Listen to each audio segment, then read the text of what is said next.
400 years ago, when Shakespeare first staged his plays, they were first experienced in places like the Globe on Bankside, but also in places like this, Middle Temple Hall in the Inns of Court in London. In fact, this was the site of one of the early productions of Shakespeare's Twelfth Night in February 1602. Today, however, the plays of Shakespeare are often first experienced by young people in film. And that prompted me to think about how the stories might change. Are they the same or are they different?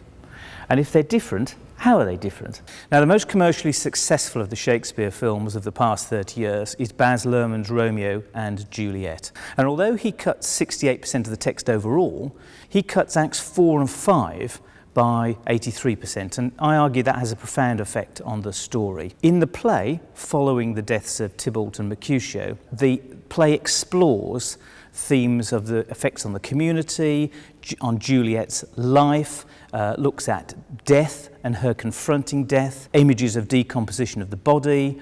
All of these get cut to a greater degree in the film version, which accelerates quickly following the deaths of Tybalt and Mercutio to the climax.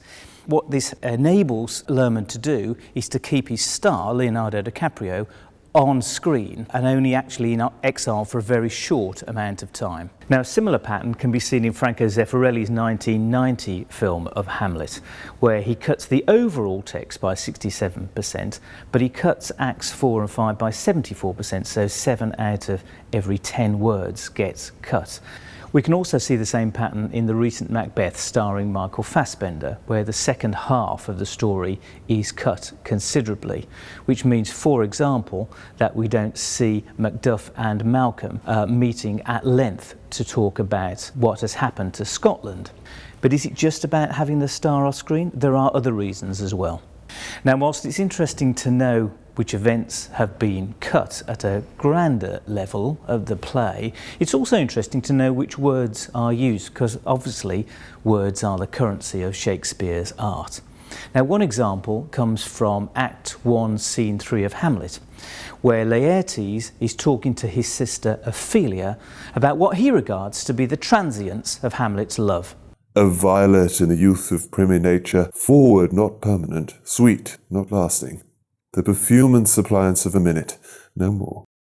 Now, if most of these lines are cut, as they are in Zeffirelli's film of Hamlet, what might be lost? Are the ideas conveyed by some of these words, beauty, fragility, impermanence, do they come across in the film?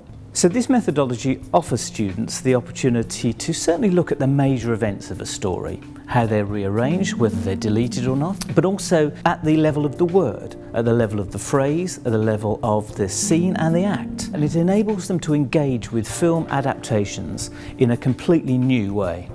It sort of delves into different ways Shakespeare can be interpreted on film and how you can put across things without saying them. Seeing, again, a different interpretation of Shakespeare engages me, so then I can always relate it back to the original, and it helps me have a better understanding of the original as well.